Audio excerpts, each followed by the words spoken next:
Ang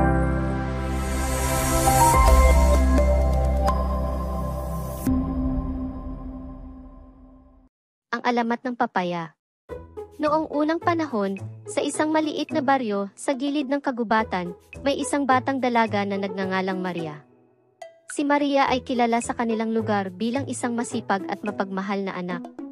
Ang kanilang pamilya ay mahirap lamang at ang ikinabubuhay nila ay ang pagtatanim ng iba't ibang prutas at gulay sa kanilang bakuran.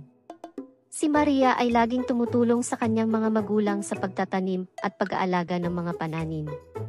Isang araw, habang naglilinis ng kanilang bakuran, nakakita si Maria ng isang kakaibang buto sa ilalim ng puno. Ang buto ay hindi niya nakita kailanman, kaya't naisip niyang itanong ito sa kanyang ina. "Inay, ano po itong butong ito? Hindi ko po ito nakikita sa ating mga tanim," tanong ni Maria habang pinapakita ang buto sa kanyang ina. "Anak, mukhang kakaiba nga iyan. Maaring itanim mo at tignan natin kung anong klaseng halaman ang tutubo mula rito," sagot ng kanyang ina. Masaya si Maria na itinanim ang buto sa isang parte ng kanilang bakuran. Araw-araw niyang dinidiligan ito at sinisigurong sapat ang sikat ng araw na natatanggap nito. Pagkalipas ng ilang linggo, may tumubong maliit na halaman mula sa buto. Si Maria ay lalong naging masigasig sa pag-aalaga dito. Lumipas ang mga buwan, at ang maliit na halaman ay naging isang matikas na puno na mayroong mga kakaibang bunga. Ang bunga ay hugis, bilog at may kulay dilaw na balat. "Inay, tingnan niyo po itong bunga ng ating puno. Kakaiba ang itsura nito," sabi ni Maria habang hawak ang isang bunga mula sa puno. "Oo nga anak. Hindi ko pa nakikita ang ganitong prutas. Subukan nating tikman," sabi ng kanyang ina. Matapos balatan at tikman, napansin nila na ang laman ng prutas ay matamis at makatas. Dahil sa kakaibang prutas na ito, lalong nakilala ang pamilya ni Maria sa kanilang baryo. Maraming tao ang nagtungo sa kanilang bahay para bumili ng prutas. Isang araw, dumating ang hari ng kanilang kaharian sa kanilang baryo upang mamasyal. Narinig niya ang tungkol sa kakaibang prutas at ninais niya itong makita. "Sino sa inyo ang nagmamay-ari ng puno ng kakaibang prutas na ito?" tanong ng hari habang tinitingnan ang puno sa bakuran ni Maria. "Ako po ang nagtanim ng puno, mahal na hari," sagot ni Maria na may ngiti sa kanyang mukha. Ikinuwento niya kung paano niya natagpuan ang buto at itinanim ito. "Napakaganda ng iyong kwento, Maria. Dahil dito, bibigyan kita ng gantimpala."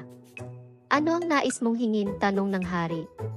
Nag-isip si Maria at sa wakas ay sinabi, "Mahal na hari, nais ko pong magkaroon ng sapat na pagkain at tubig para sa aming baryo upang walang magutom." Naantig ang puso ng hari sa kabutihan ni Maria. "Matupad nawa ang iyong kahilingan," sabi ng hari. Nag-utos siya na magdala ng maraming pagkain at tubig sa baryo ni Maria. Natuwa ang mga tao sa baryo dahil sa tulong na natanggap nila. Lalong minahal at ginagalang si Maria dahil sa kanyang kabutihan. Ang puno ng prutas ay patuloy na namunga ng marami, at ang prutas ay naging paborito ng lahat sa kanilang lugar. Tinawag nila itong papaya. Si Maria ay naging kilala hindi lamang sa kanilang baryo, kundi sa buong kaharian dahil sa kanyang natatanging kwento at kabutihan. Lumipas ang maraming taon at si Maria ay nagkaroon ng sariling pamilya. Ipinasa niya ang kaalaman sa pagtatanim at pag-aalaga ng papaya sa kanyang mga anak. Ang papaya ay naging simbolo ng pag-asa at kabutihan sa kanilang komunidad. Ang puno ng papaya ay itinanim sa bawat bakuran bilang tanda ng pagpapala. Naging tanyag ang papaya sa buong kaharian at pati na rin sa mga karatig lugar. Maraming mga ngalakal ang pumupunta upang bumili ng papaya. Isang araw, isang matandang lalaki ang nagpunta sa bahay ni Maria. May dala siyang isang malaking banga na puno ng ginto. "Maria, dahil sa iyong kabutihan, nais kitang gantimpalaan. Narito ang ginto para sa iyong pamilya," sabi ng matanda. Tumanggi si Maria. "Maraming salamat, ngunit sapat na po ang pagpapalang natanggap namin. Ibigay niyo na lang po iyan sa mga nangangailangan." Lalong humanga ang matandang lalaki kay Maria. "Napakabuti mong tao, Maria. Huwag kang mag-alala, ang iyong kabutihan ay hindi malilimutan." Pag-alis ng matanda, natagpuan ni Maria ang isang maliit na buto sa lugar kung saan nakatayo ang matanda. Itinanim niya ito at inalagaan tulad ng naunang buto. Sa pagkakataong ito, mas matatag at mas malalaki ang mga bunga ng puno.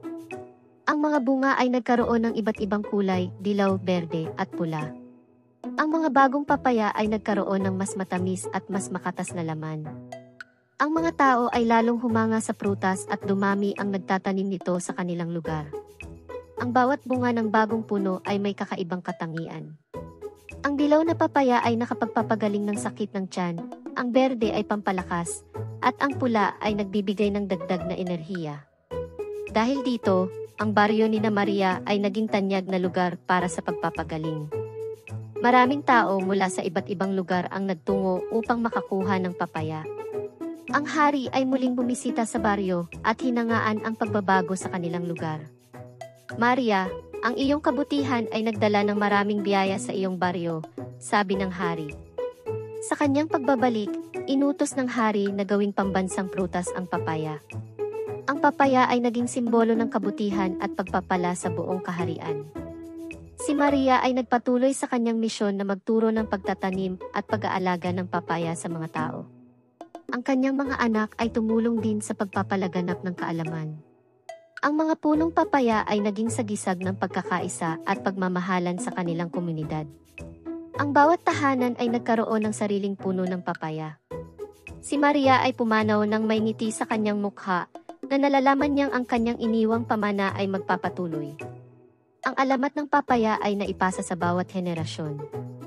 Ang kwento ni Maria ay laging ikinukwento sa mga bata bilang inspirasyon. Ang papaya ay hindi lamang naging pagkain, kundi pati na ring gamot at simbolo ng kabutihan. Ang alamat nito ay nagbigay ng pag-asa sa maraming tao.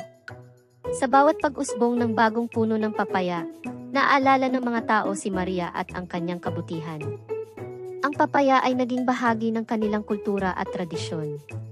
Ang mga tao ay nagkaroon ng taunang pagdiriwang bilang pag-alala kay Maria at sa kanyang mga ginawa. Tinawag nila itong Araw ng Papaya. Sa tuwing Araw ng Papaya, ang mga tao ay nagtitipon-tipon upang magtanim ng bagong puno at magbahagi ng mga prutas sa isa't isa.